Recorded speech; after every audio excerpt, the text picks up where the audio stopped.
자, 심화 1-22 총론, 제임스 윌슨의 규제정치 모형 잘 나옵니다. 자, 규제가 왜 이루어지냐라는 논쟁에서 그전까지는 공익이다, 사익이다. 어떤 학자들은 규제는 공익을 위해서, 어떤 학자들은 사익을 위해서 이루어진다 이렇게 주장하고 있었죠. 근데 이분은 이걸 비판합니다.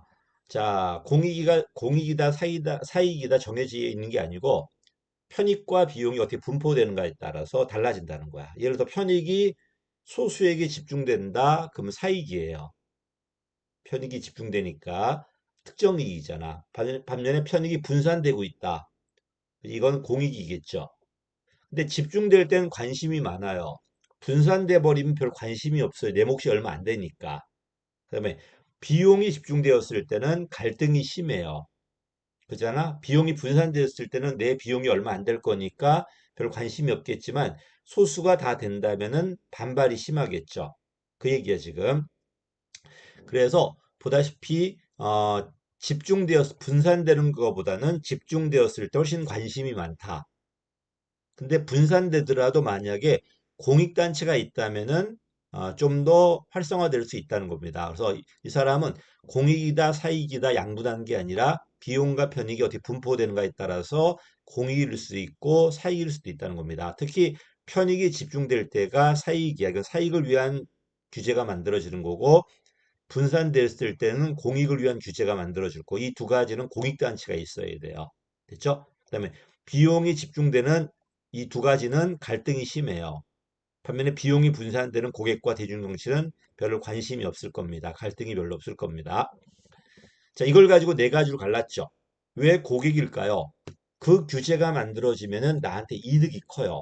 규제가 없을 때는 100밖에 못 벌었는데 규제가 만들어지니까 1000을 버는 거야. 900의 이득이 생겼죠. 이걸 지대라고 그래요. 이걸 얻기 위해서 그 지대 일부를 로비 자금으로 사용하는 겁니다. 로비로 사용하고 그 규제를 산다고 해서 규제 소비자가 돼요. 편익은 소수에게 집중, 반면에 비용은 다수에게 분산되고 있어. 이 사람은 관심이 크지만 이 사람은 별 관심이 없어요. 어쨌든 100 벌다가 1000을 버니까 900이란 지대가 생겼죠. 이걸 얻기 위해서 로비 활동을 할 거고요. 그 결과 정보기관은 중립적으로 규제를 한 게 아니라 그 로비 받은 사람들한테 포획됐겠죠. 정부 실패야. 어쨌든 편익의 소수자가 비용 부담자의 다수자를 이겼기 때문에 미시적 절연이라고 그래요.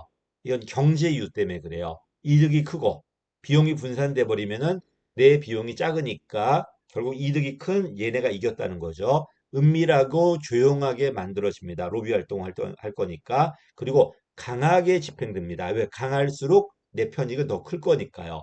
그래서 결국 필요한 규제지만 과잉 규제가 돼요. 이게 우리가 봤던 경제 규제야. 소수에게 수입 면허 준다든지 소수에게 직업 면허 준다든지 그 면허 받은 사람만이 할 수 있기 때문에 이득이 크겠죠. 대신에 소비자들은 더 비싸게 사겠죠.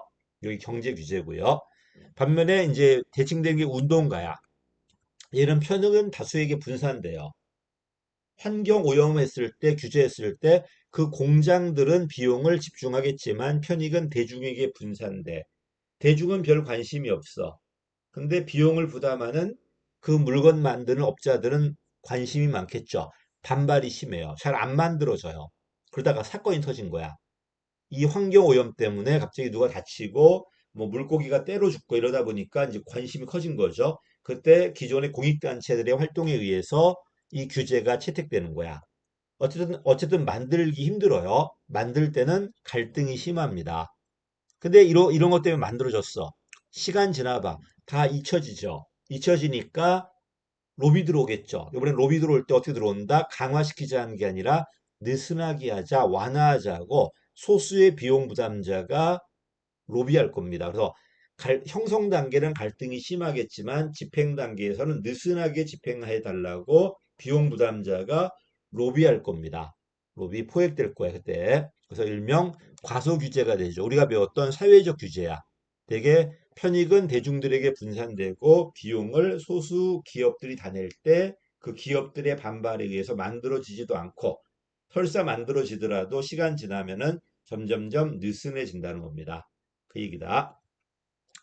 자, 여기까지가 이제 우리 경제 규제와 사회 규제 이건 이미 봤잖아요. 이거 말고 두 가지가 더 들어옵니다. 둘 다 집중된 게 있고 둘 다 분산된 게 있어. 둘 다 집중돼 버리면은 비용 부담자도 소수가 되고 편익 수혜자도 소수가 돼요. 의학 분업. 어떤 법이 만들어지면은 의사가 수혜자라면 국민 대다수 중에 의사는 얼마 안 되잖아요.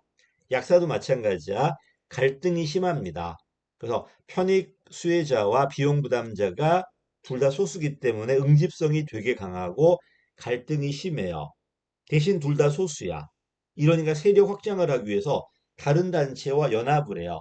네가 요번에 이 법안 통과될 때 우리를 도와준다면은 내가 다음번에 너를 도와줄게. 이런 식으로 구계자와 연합을 하고요. 서로 피해자니 이거 만들어지면 어떤 문제 터진다고 서로 약사회도 의사회도 막 활발하게 토론할 거니까 이런 가시성이 되게 높다는 겁니다.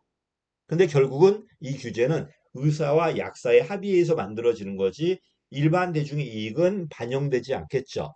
역시 사회 이익을 위한 규제야. 사회 이익을 위한 규제가 만들어질 거고 비용 부담자가 소수기 때문에 갈등이 심할 수밖에 없답니다. 반드시 두 집단이 나와야 돼요. 여기는 수혜자밖에 안 보일 거고 피해자밖에 안 보일 거고요. 여기는 수혜자, 피해자, 의사와 약사, 한약사와 양약사, 노화사 반드시 두 가지가 나올 겁니다. 이렇게 두 개가 나온다면은 집단 정치가 될 거예요. 반면에 둘 다 분산되어 있는 게 대중 정치, 다수 정치예요. 둘 다 무관심해요.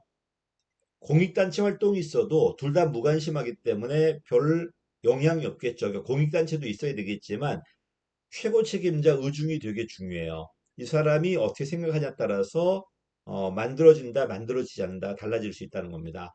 여기도 공익단체가 필요합니다. 근데 혼자 이 사건이 잘 안 만들어지다 보니까 이거는 여론 형성이 필요해요. 됐죠? 자, 그래서 음란물이라든지 시험에 나왔던 게 차량 10부제가 시험에 나왔죠. 국회직에서 차량 10부제 한다고 해서 누가 수혜자인지 누가 피해자인지 애매합니다. 누구나 될 수 있단 말이에요, 지금. 내 몫은 작고요. 그래서 둘 다 잘 안 보여. 수혜자가 누군지 음란물 규제했을 때 수혜자가 누구고 피해자가 누군데요. 모르겠단 말입니다. 조심할 건 독과점 규제가 일로 들어와 있어요. 독과점 규제가 원래는 광의 경제 규제로 빠져 있었는데 이분의 분류에 의하면 대중정치로 들어와 있다는 겁니다. 독과점 규제가. 그렇지? 우리가 앞에서 배웠던 독과점 규제가 편익은 분산되고 비용은 집중으로 배웠잖아요. 근데 이분의 분류에 의해서는 독과점 일로 들어와 있으니까 독과점 규제는 좀 조심하셔야 됩니다. 이거는 제임스 윌슨에 의하면 일로 들어와 있습니다. 시험에 상당히 문제가 많이 나옵니다. 보다시피 사례로 나올 때도 있고요. 그래서 논점으로 나올 때도 있고 그래서 요 표를 준 다음에 요게 고객인지 운동가인지 먼저 갈라놔야 돼요. 여기서 말한 운동가, 기업가는 물건 만드는 기업가가 아니라 공익단체를 말하는 거야, 지금. 공익단체. 됐죠? 여기까지 하겠습니다. 제임스 윌슨요. 감사합니다.